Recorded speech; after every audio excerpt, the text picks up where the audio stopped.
Hello, and welcome to the podcast Empire of Terror. Its author is Mark Selinsky, president of Kensington Security Consulting. This episode is a follow-up to the reading of the book by that name. It is called A Tale of Two Persians. It drills into the story of a very fashionable, if emotionally unstable, Iranian woman who is being defenestrated by U.S. immigration officials. She and her daughter have clearly worn out their welcome in the United States. It also examines the confusing case of a cancer researcher linked by blood to the Laranjani clan in Iran. Both women hail from Iranian revolutionary royalty.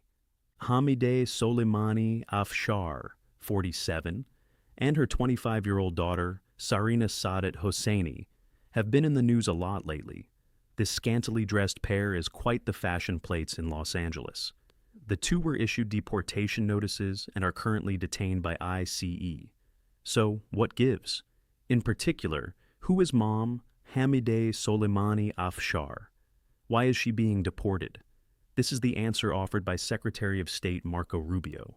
Until recently, Hamideh Soleimani Afshar and her daughter were green card holders living lavishly in the United States. Afshar is the niece of the deceased Iranian Major General Qasem Soleimani. She is also an outspoken supporter of the Iranian regime who celebrated attacks on Americans and referred to our country as the Great Satan. This week, I terminated both Afshar and her daughter's legal status, and they are now in ICE custody, pending removal from the United States. The Trump administration will not allow our country to become a home for foreign nationals who support anti-American terrorist regimes. How did all this happen?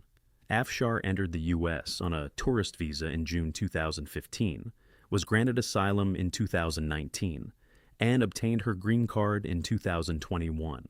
On the surface, she appeared to be a credible candidate, but when the surface was scratched, many problems emerged.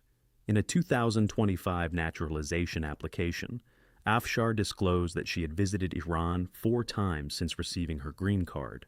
Her trips to Iran illustrate that her asylum claims were fraudulent, a DHS official said. She also has an Iranian revolutionary pedigree. She is the niece of General Qasem Soleimani, former commander of the Iranian Revolutionary Guard's Expeditionary Force. Soleimani, known as Supermani, was killed in a deadly 2020 U.S. airstrike.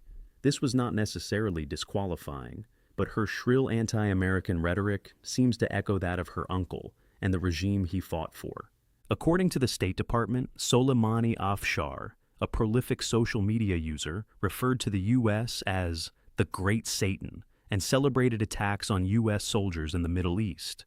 The New York Post reported that Soleimani Afshar published messages of support for the Iranian regime, including since the ongoing war that started in February, and welcomed the appointment of Mojtaba Khamenei as supreme leader to take over from his father, who was killed on the first day of the U.S.-Israel campaign.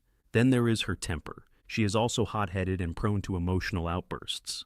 After she was incarcerated in a federal deportation center, she reached out to an old beau who refused to take her call. He claimed she abused and kicked him. In his words, "I don't want anything to do with her. She scares me.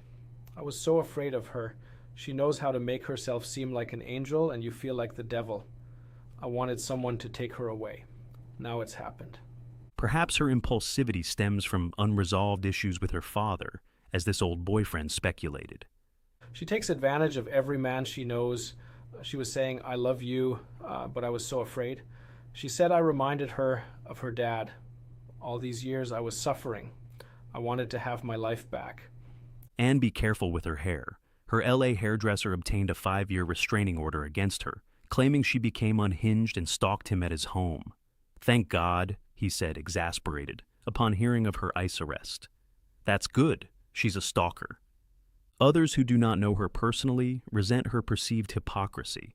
She gives full-throated support to the revolutionary regime, which would have little time for her shopping sprees on Rodeo Drive. Others, particularly Iranians who have built new homes in the United States, are part of Los Angeles's thriving Iranian-American community, most of which views the revolutionary regime as a toxic force.